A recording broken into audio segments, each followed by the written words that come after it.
태어날 때부터 외향적인 사람이 있고 내성적인 사람이 있습니다. 씩씩한 사람이 있는 반면에 부끄러움을 잘 타는 그런 사람도 있습니다. 자기 말을 많이 하는 사람이 있는가 하면은 남의 말을 잘 들어주고 경청하는 사람이 있습니다. 타고난 DNA 구조가 그렇기 때문입니다. 혈액형이 다르듯이 태어난 대로 자연이 준 대로 태생적으로 살아갈 때 건강한 인생을 살아갈 수 있는 것입니다. 그래서 소심한 A형은 그렇게 소심하게 살아가야지 괜히 만용과 허세를 부리다가 혼이 나는 수가 있는 것입니다. 두 사람의 부인들의 대화가 있습니다. 첫째 부인, 매일 어딜 그렇게 다니세요? 그러니까 두 번째 부인이, 저요? 예. 남편이 반찬이 맛없다는 얘기를 자주 해서 학원을 좀 다녀요. 그러니까 옆에 있는 부인이, 아, 요리학원이요? 그러니까 아니요. 그럼 어디 학원이요? 유도학원이요. 왜요? 불평 또 한 번 하면 던져버리려고요.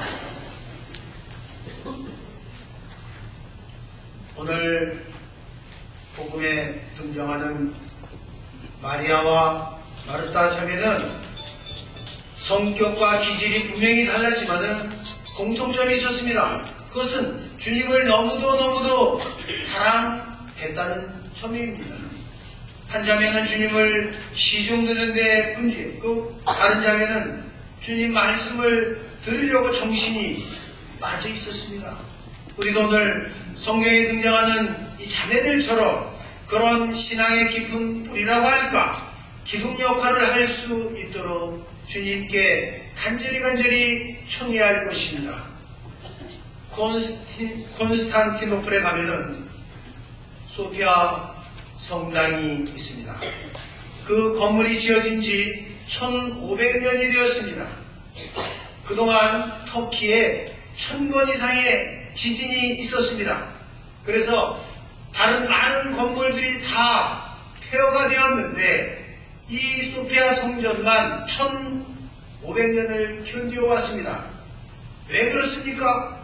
기둥이 든든하기 때문이었습니다. 기둥 하나가 웬만한 조그만 성당만 한 것이에요.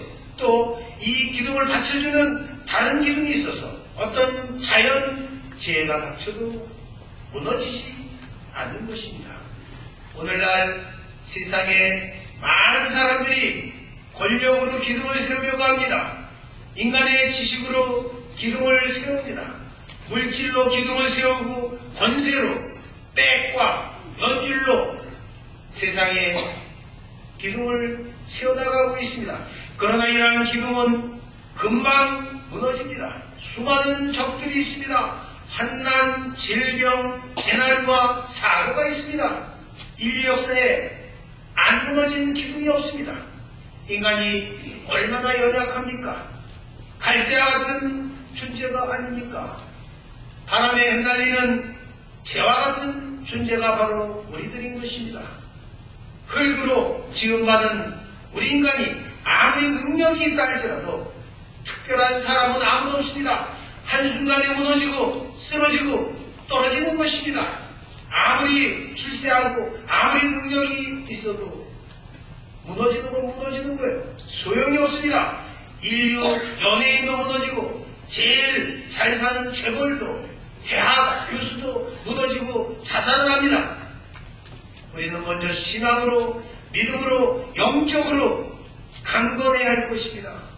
먼저 마리아처럼 주님 말씀을 묵상하고 살아갈 때 힘찬 봉쇄의 삶을 살아갈 수 있습니다. 우리가 주님 대전에 온전히 자신을 봉헌한다면 마음에 평화가 올 것입니다. 친절과 기쁨이 찾아올 것입니다. 불안, 우울함이 왜 찾아옵니까? 오히려 주님께 감사를 드리는 인생을 살게 되는데 왜 죽고 인생을 포기하면서 살아갑니까?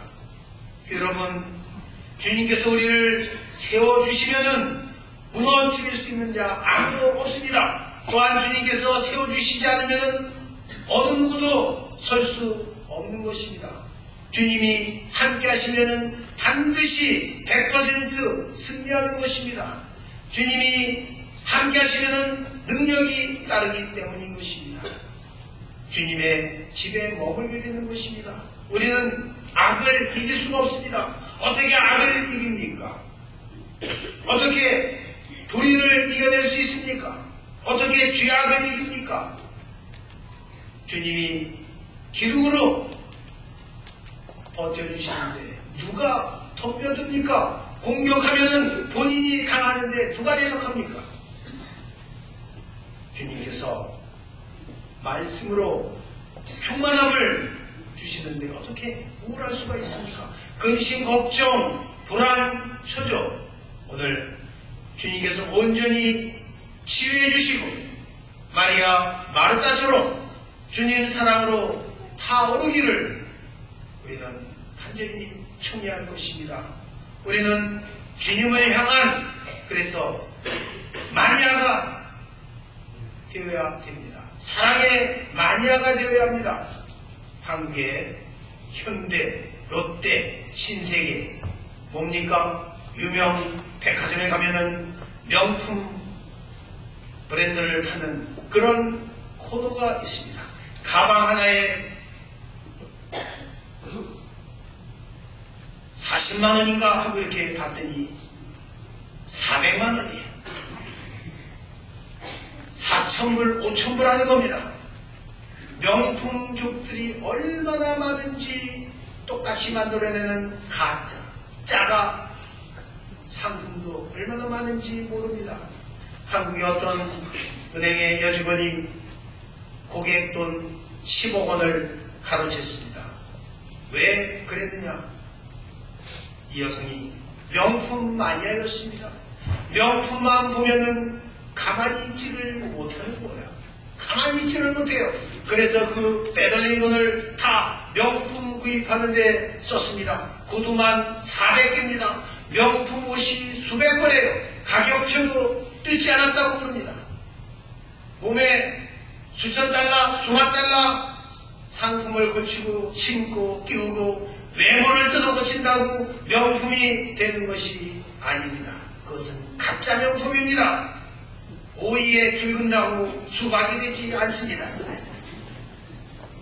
우리는 하느님의 오상대로 성실한 신앙인의 삶을 살아갈 때 그때 우리는 성경에서 본받는 그런 축복된 삶, 명품의 인생을 살게 되는 것입니다. 우리가 왜 성당에 나옵니까? 왜 신앙생활을 합니까? 주님의 종, 주님의 마니아가 되기 위해서 성전에 나오는 것이 아닙니까? 오늘 복음에 등장하는 마리아와 마르다도 주님의 마니아였습니다. 특별히 마리아는 예수님이 잡히시기 전 자기의 향유를 주님 발에 붓고 흐르는 눈물과 머리카락으로 주님의 발을 씻어드린 여인이었습니다. 그러기에 마리아는 성경에 등장하는 가장 행복한 예술가였습니다. 왜? 영원한 진리 자체이신 분을 바로 눈앞에서 바라보았기 때문일 것입니다. 사도 바울은 오늘 이를 신비라고 표현하면서 이 신비가 얼마나 풍성하고 영광스러운지를 알려주려고 애썼습니다. 그 신비는 우리들 안에 현존하시는 그리스도이십니다. 그리스도는 우리의 영광과 희망이시라고 하는 것입니다. 우리도 주님의 말씀과 성체 성세의 신비 안에 살아갈 수 있도록 오늘 특별히 마음을 다듬어 봅니다. 영광이 성부와 성자와 성령께